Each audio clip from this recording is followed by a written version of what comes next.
couple minutes just to say a few things. And since I can't believe, it can't be 25 years, it must be maybe 15. Since I was there from the beginning, I really have to, first of all, I have to thank the current board and staff of NYC-EJA for shepherding this institution. Thank you for putting together this gala so that we can come together and we can reflect and think back on where we were and how strong we are today. Together we saw a lot of victories. Franklin Avenue shuttle, saving a vital transportation link in Brooklyn, a civil rights lawsuit on transit financing, which hastened the end of two-fare zones and the MetroCard. Closing the Bronx Lebanon Medical Waste Incinerator, dirty diesel campaigns, the launching of OWN, Organization of Waterfront Neighborhoods. Remember that first meeting, Eddie? Tackling waste transfer stations, development of a minority worker environmental training program funded by the National Institute of Environmental Health Sciences. I mean, that was a big deal to get that grant. It's important that we support each other and we laugh together, because it wasn't always easy. Let's just say negotiating between different interests in a city of 8 million people when environmental health was at stake was sometimes a challenge. We had a reputation nationally as being really scrappy and passionate group in New York City, and I loved it. We were tough, but God, I used to drink a lot.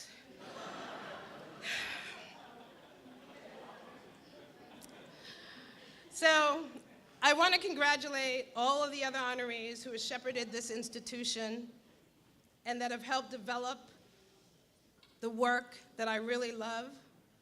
And I want to also thank the executive directors that came after me that held this institution and had it survive during good times and challenging times. 25 years is a long time. No one can deny the power of EJ anymore. I look out in this room and I see all of the glue that is keeping us together and making us strong. Hello, good evening, and welcome to the 25th Anniversary Gala for the New York City Environmental Justice Alliance. My name is Anthony Wynn. I have the honor of sitting in the chair seat of the board, and it is an honor for me to be able to be here. When I look at Luis, I look at everyone in this room. I look at Alexie, I look at Elizabeth, I look at Eddie, I look at David, who was a youth in the program that I was brought to YMPJ to lead, and now he leads the organization. I mean, that is the spirit that this group taught me. This group of organizations, this group of strong individuals, this group of mentors and leaders, big and small, really taught me, Paul, really taught me that this is what it's about, to grow it from the community, lead it from the community, and move it from the community.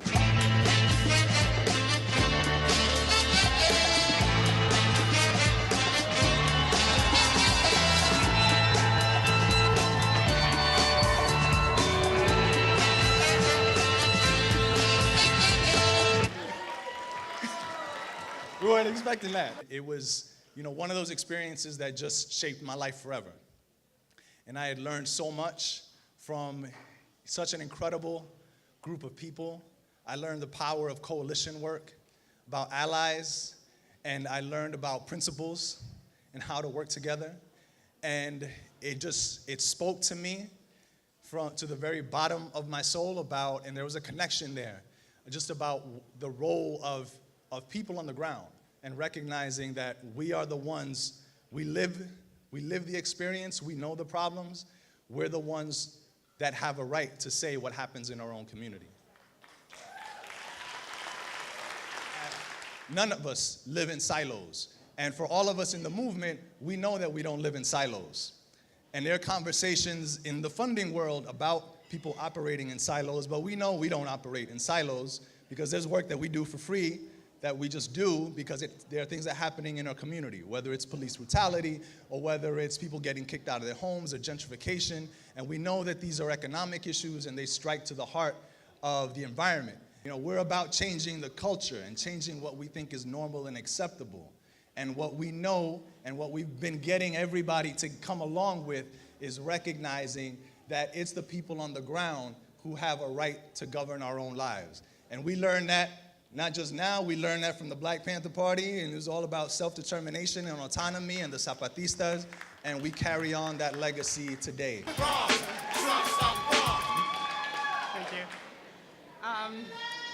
Thank you. Thank you to my personal fan club at The Point. I appreciate my colleagues for,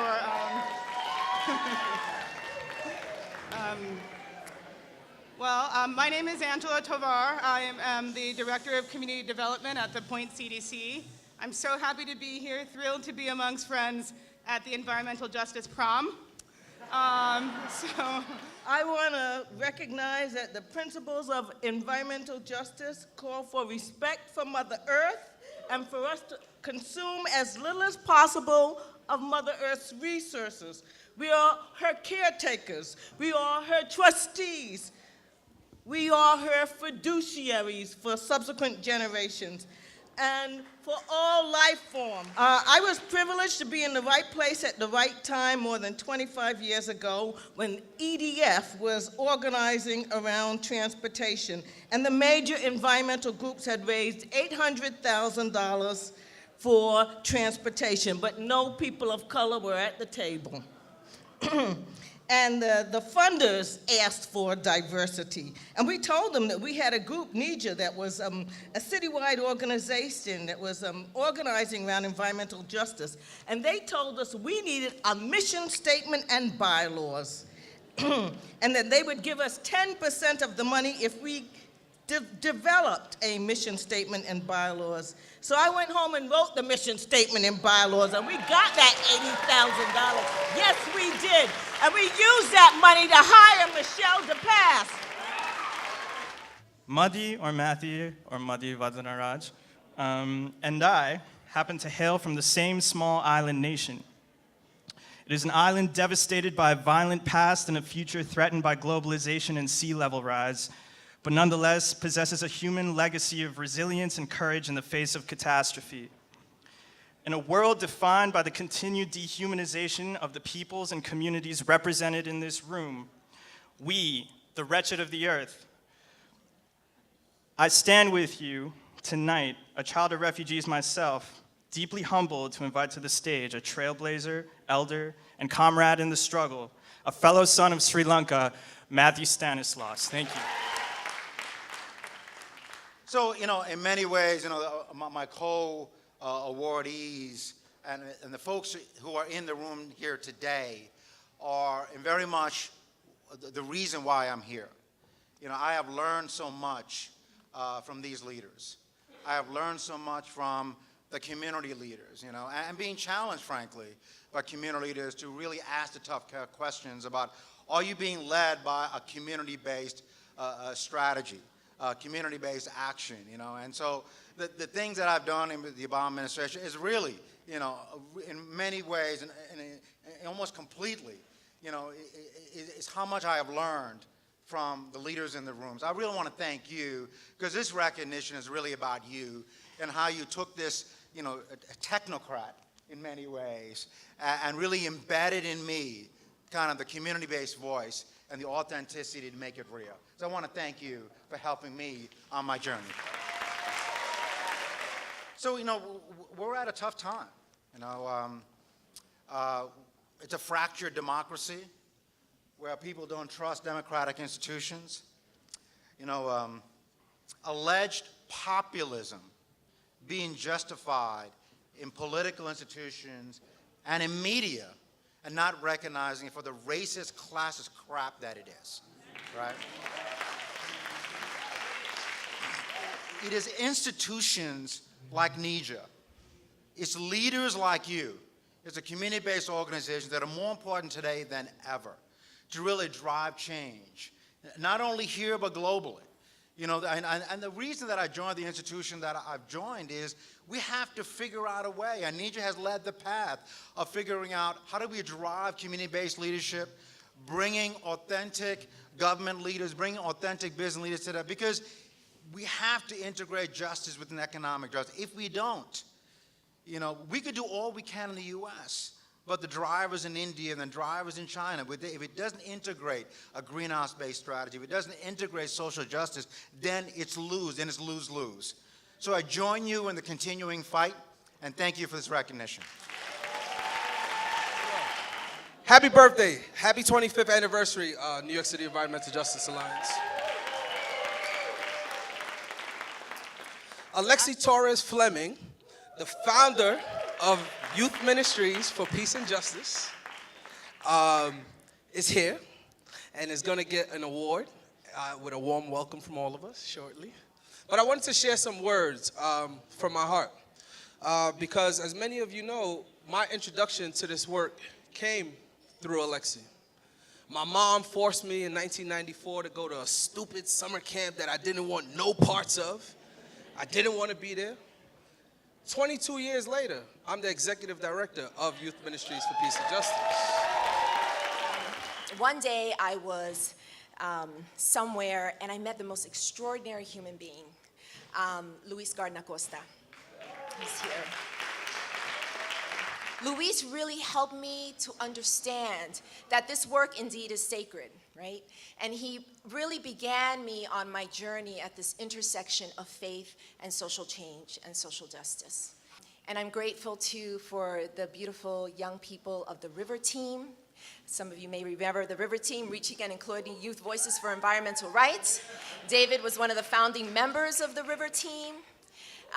And that legacy continues, right? And so I just want to end with saying that, like, people we leave here, and, you've heard the long list of, tremendous accomplishments. And someday people will point to what used to be the Sheridan Expressway and say that was that's the achievement, that's the legacy.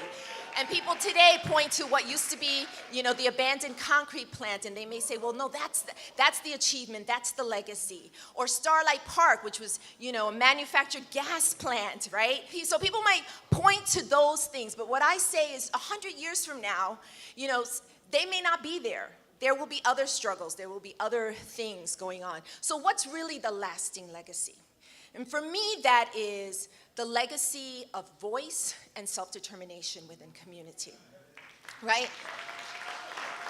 Many of us I grew up in the 60s, 70s, during the time where my neighborhood was decimated, right? We know about the burning of the South Bronx and planned shrinkage. And so we grew up, many of us, believing that our only way to success was to escape, and that public policy happened to us, and we had no control over it. And so what work like NYC-EJA, like YMPJ, like The Point, like all of the many people, the most important thing we leave behind is that legacy, right? That we leave behind empowered communities, and we leave behind people who understand that they have voice, and that it is our right and our responsibility to determine the conditions of our own existence. So thank you. So there are just some things that you don't compromise on, and there is a price to be paid for that. There is a personal and a professional price to be paid. And this brother has had to have courage. But in his courage, he has honored his ancestors, and now his community honors him. Because that is the kind of courage, that kind of resistance, which is historical, which is part of our legacy, which is the thing right now that is being called to step up. This time I'm going to see if Charles is going to have some comments. Can you hear me? Okay, talk real loud. All right, can they hear me? Yeah. All right. Let me just hear you say, Black Power. Okay, you can hear me.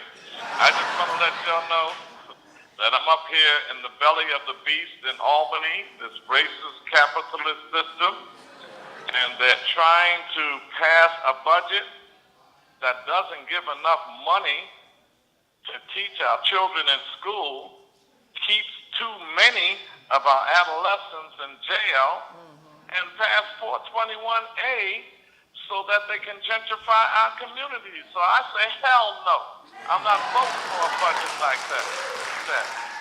I must say that I do receive a lot of plaques and certificates and awards, but this one means more to me than any because of the people that's given it to me and the work that you've done.